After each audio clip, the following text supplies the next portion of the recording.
I give the floor to the representative of the Russian Federation. Thank you, Mr. President.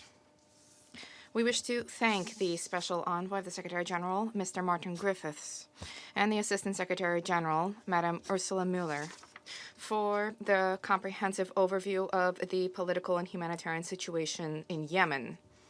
The situation in the Republic of Yemen, as we heard from today's briefers, is a cause for grave concern, especially in the light of the dire humanitarian situation there. Despite the efforts undertaken, both through the United Nations and bilaterally by member states, implementation of the Stockholm Agreement is being stalled. Against this backdrop, we view the fact that the agreement was arrived at between the international, the government of Yemen and the Southern Transitional Council signed on 5 November is a step towards, an important step towards consolidating the position, a positive example of the so necessary mutually acceptable solutions and compromises given current realities. We wish to stress the mediation role of Saudi Arabia. It has made a very important contribution to achievement of the above-mentioned agreements and has also assumed the functions of monitoring the course of practical implementation thereof. We note in particular the constructive approach of the UAE in this process. We believe that the capacity demonstrated by the Yemeni stakeholders to reach agreement and to find common ground will help to facilitate a prompt political settlement to the protracted military political conflict. In this connection, we support Mr. Griffith's mediation efforts to bring the parties to a conflict towards the following acknowledgement: that a military solution is futile, that there's a need to reach a comprehensive ceasefire and to establish confidence-building measures. The Russian Federation, from the very outbreak of this conflict, has exclusively advocated a political diplomatic settlement thereto through inclusive dialogue involving all Yemeni forces, barring none. We call for continued assistance, including through contacts with all political forces of the country and other stakeholders, encouraging them to embrace constructive approaches and to eschew military solutions.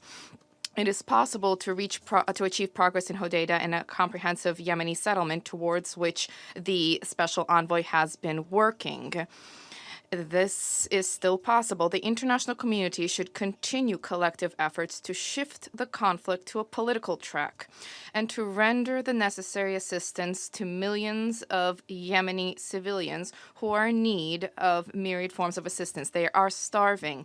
They lack access to the necessary medical services and medicines. We would call upon all parties to embrace a full comprehensive de-escalation, and this will help to tackle head-on the importance of remedying the humanitarian disaster in the country, the magnitude of which was invoked today by Madam Mueller. The provision of humanitarian assistance to Yemen should be a priority for our efforts. I would stress that humanitarian assistance reaching Yemen from abroad should be distributed on a non-discriminatory basis to all people in all parts of the country, regardless of who controls any given territory. We advocate unconditional compliance with the provisions of international humanitarian law and that there be unfettered humanitarian access provided to all parts of the country. Mr. President, it behooves us to note that the armed hostilities in the Republic of Yemen are helping further to entrench the positions of terrorist groups there. On the basis of experience in Syria, we are aware of the fact that there is a need to fight these terrorists now, not setting aside this task for the future. The sooner all Yemeni stakeholders pool their efforts to ward off the threat of terrorism, the less able the radical elements will be to retain the positions that they have seized. To conclude, I wish to recall Security Council Resolution 598, which called upon the Secretary General, in conjunction with regional states, to forge an architecture for security and trust in the region. In this context, what is becoming all the more relevant is the now well-known Russian blueprint for collective security in the Persian Gulf. And the thrust of this is precisely to break the deadlock of conflict and to forge confidence and oversight and monitoring measures. We again call upon all stakeholders to study this document and to join collective efforts, the aim of which is to arrive at mutually acceptable solutions to regional problems. There is a need to urgently pool efforts to improve the atmosphere so as to ensure that the UN envoy can engage in focused efforts to settle the conflicts. Thank you, Madam President.